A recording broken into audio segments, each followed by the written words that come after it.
Salut tout le monde et bienvenue. Aujourd'hui, on s'attaque à un truc super utile en maths, mais aussi dans la vie de tous les jours, la proportionnalité. Franchement, c'est un peu le super pouvoir pour faire de bonnes affaires. Allez, on y va. Alors, imaginez un peu la situation. On est au marché, on veut acheter des tomates, ou alors à la boutique du coin pour des cahiers. Comment on peut être sûr que le prix qu'on nous donne est le bon? Et si on en achète plus, est-ce qu'on paye le juste prix? Eh bien, c'est exactement à ça que sert la proportionnalité. Bon, pour que ce soit bien clair, on va prendre un exemple concret, celui des cahiers, qui vient de la fiche d'exercice. On va décortiquer ça tranquillement, pas à pas.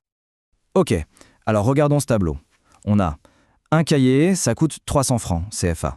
2 cahiers, 600. Pour 10 cahiers, on passe à 3000. Bon, c'est logique, plus on achète, plus ça coûte cher.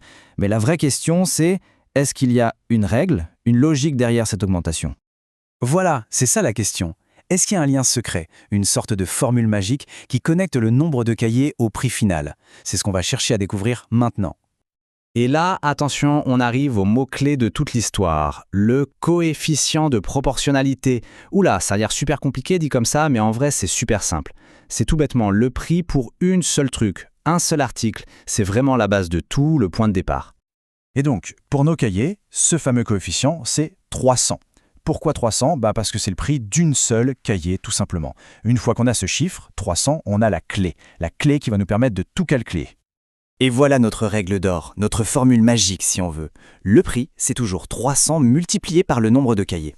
On vérifie? Allez, 300 fois 5 cahiers, ça fait 1500, c'est bien ça. 300 fois 10, 3000, ça marche à tous les coups.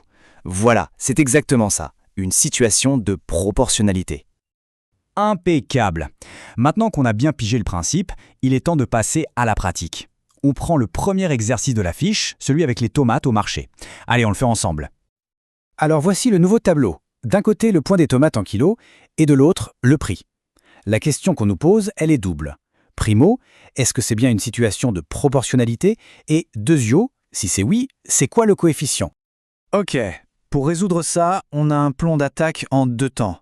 D'abord, étape 1, on trouve le prix pour 1 kg. Juste 1. Ensuite, étape 2, on vérifie si ce prix marche pour toutes les autres quantités. C'est parti, allons-y. Alors, l'étape 1, elle est super facile. Le tableau nous donne la réponse sur un plateau. Regardez, pour 1 kg, le prix, c'est 400 francs CFA. Donc, on a notre candidat pour le coefficient de proportionnalité, c'est 400. Maintenant, on passe à l'étape 2, le moment de vérité, la vérification. On teste notre 400. Alors 2 kg x 400, ça donne 800. C'est ce qu'il y a dans le tableau? Oui, c'est bon, on continue. 3 kg x 400, 1200, ça colle aussi. Allez, le dernier. 5 kg x 400, ça fait 2000. C'est parfait, tout correspond. Bon, vu que tous nos calculs sont tombés justes, la conclusion est simple. Oui, c'est bien une situation de proportionnalité, et le coefficient, c'est 400. La bonne réponse était donc la A. Super! Excellent, on est bien parti, alors on enchaîne direct avec l'exercice 2. Cette fois-ci, on parle de photocopie. Attention, la méthode va changer un tout petit peu, mais vous allez voir, l'idée de base reste exactement la même. Alors, on jette un œil à ce nouveau tableau. On a le nombre de pages et le prix. Mais il y a un petit piège. Regardez bien, cette fois, on n'a pas le prix pour une seule page. Alors comment on fait pour trouver le coefficient dans ce cas? Surtout pas de panique, la technique est très simple. On va juste faire le calcul inverse. On choisit une colonne, n'importe laquelle vraiment, et on va diviser le prix par le nombre de pages. Ça va nous donner le prix pour une seule page. Après, comme tout à l'heure, on vérifiera si ça marche pour les autres colonnes. Allez, on se lance. On prend la première colonne, 100 francs pour 5 pages. On fait 100 divisé par 5 et ça nous donne 20. 20 francs par page. Intéressant. Pour être bien sûr, on fait le test avec la deuxième colonne. 200 francs pour 10 pages. 200 divisé par 10, ça fait aussi 20. C'est parfait, ça se confirme. Et voilà, on l'a, notre fameux coefficient de proportionnalité, c'est 20. Le prix pour une seule et unique photocopie, c'est 20 francs CFA. C'est notre nouvelle clé pour cet exercice. Donc la conclusion est claire, oui, c'est bien proportionnel et le prix à la page est de 20 francs. Ce qui veut dire que la bonne réponse, c'est la B. Encore une fois, excellent travail. Bon, on a bien avancé, on a fait les 2 premiers exemples ensemble. Maintenant, c'est le moment de se lancer. Il est temps de mettre sa casquette de détective des maths. Alors, quelles sont les prochaines missions qui attendent sur la fiche? Il y a une histoire de sachet d'eau, un problème sur un trajet en djebaka et même une recette de bouillie.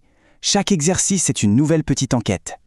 S'il y a vraiment une chose à retenir de tout ça, c'est la suivante. Le secret, le point le plus important dans la proportionnalité, c'est de toujours trouver la valeur pour 1.